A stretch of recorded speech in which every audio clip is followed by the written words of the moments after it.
এবার অবসান হতে চলেছে বারবার ফোন চার্জ দেওয়ার দুশ্চিন্তা।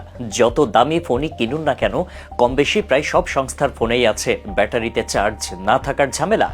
আর সেই ঝামেলা থেকে মুক্তি দিতেই আসছে চীনা প্রতিষ্ঠান বেটা ভোল্ট টেকনোলজি তৈরি বিশ্বের প্রথম পারমাণবিক ব্যাটারি, যে ব্যাটারি কোনো চার্জ ছাড়াই ব্যবহার করা যাবে টানা 50 বছর।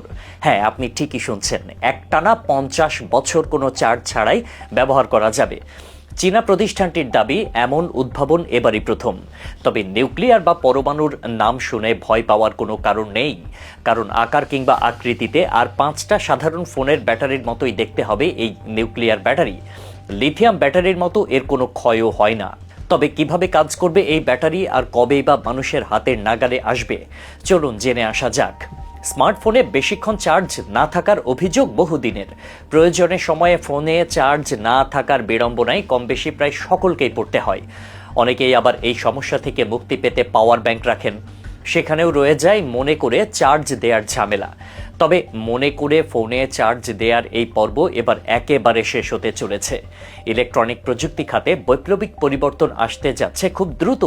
বেজিং ভিত্তিক কোম্পানি বেটা ভোল্ট এমনই এক প্রযুক্তি উদ্ভাবন করতে সক্ষম হয়েছে, যা ফোনকে একটানা 50 বছর সচল রাখবে। কার্যত এই ব্যাটারি ব্যবহারে একটি ফোন আর কখনোই চার্জ করা লাগবে না। একইভাবে এর মাধ্যমে ড্রোনও উঠতে পারবে সারা জীবন। শুধু তাই নয়, নতুন এই প্রযুক্তি চার্জার অথবা বহনযোগ্য পাওয়ার ব্যাংকের প্রয়োজনীয়তাও দূর করবে পুরোপুরিভাবে। এই ব্যাটারি তৈরির জন্য বিজ্ঞানীরা শক্তির উৎস হিসেবে ব্যবহার করেছেন তেজস্ক্রিয় উপকরণ নিকেল 63, অর্থাৎ 63টি পরমাণুর আইসোটোপ বসিয়ে তৈরি করা হয়েছে এই ব্যাটারি। শক্তি রূপান্তরের জন্য ব্যবহার করা হয়েছে হীরার সেমিকন্ডাক্টর। 100 মাইক্রোওয়েট শক্তি এটির মধ্যে রয়েছে। ব্যাটারিটি 3 ভোল্টের শক্তি ব্যবহার করতে পারবে। -60 ডিগ্রি সেলসিয়াস হতে 120 ডিগ্রি সেলসিয়াস পর্যন্ত এই ব্যাটারিটি কাজ করতে পারবে।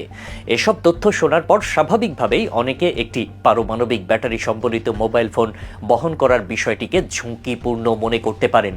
আর মানুষের এই উদ্বেগকে বেটা ভোল্টও আমলে নিয়েছে। প্রতিষ্ঠানটি বলছে এই ব্যাটারি অন্যান্য ব্যাটারির তুলনায় অনেক বেশি নিরাপদ। এখানে উচ্চ তাপমাত্রার ঝুঁকি নেই এবং কখনো আগুন ধরবে না।